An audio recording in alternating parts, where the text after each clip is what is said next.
Right, so this is the contours now moved into max. We have to apologise for my poor navigating abilities. Let's put it at the moment. So it's scaled up and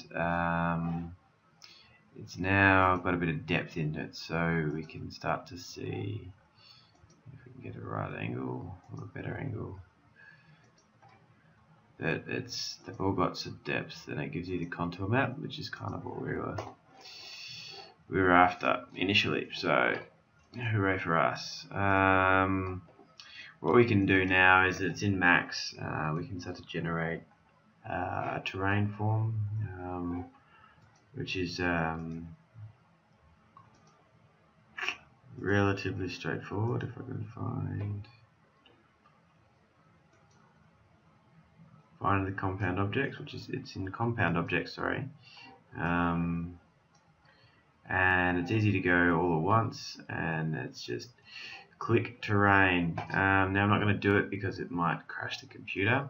What I have got is another landscape already done. Now what I did is, because they were getting so big, I started to break them down into their local government areas, and now you can see the contouring maps. So this is where we can use as a base to start building up our roads, our mesh blocks, and because there's so much information on Aurin and it's all free, readily available, we can basically build an entire map of Melbourne for free. So hope that was useful to you.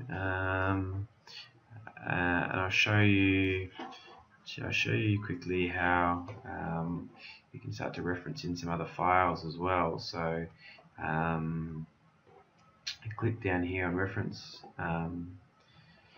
and extra objects, and so what this will allow us to do is to select other files. So now this presupposes that we've generated the other surrounding suburbs, which I have.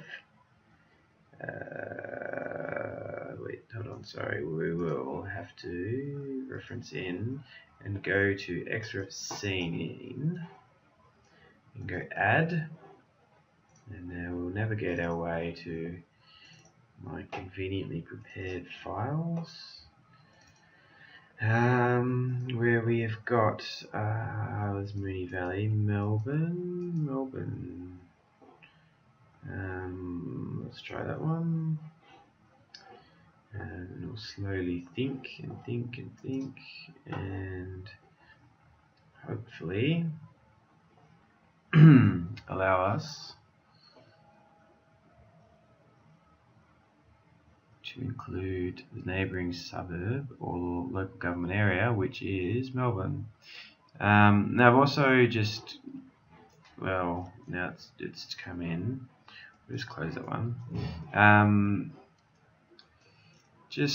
I've actually deleted a lot of the contour lines once I've made the maps. The reason is because the files just get so big.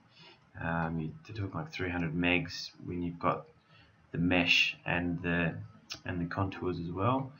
So I mean, supposed to keep mindful about that.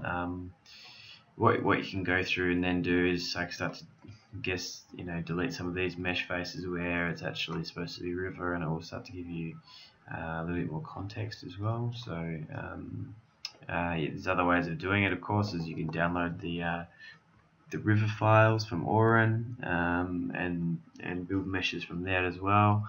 I find the river files kind of stop short, and they're good indication, but I mean, I think contours would probably be a better way of telling you where the rivers are, and then you can start laying on the roads and see how accurate it all is, and yeah, it's quite interesting.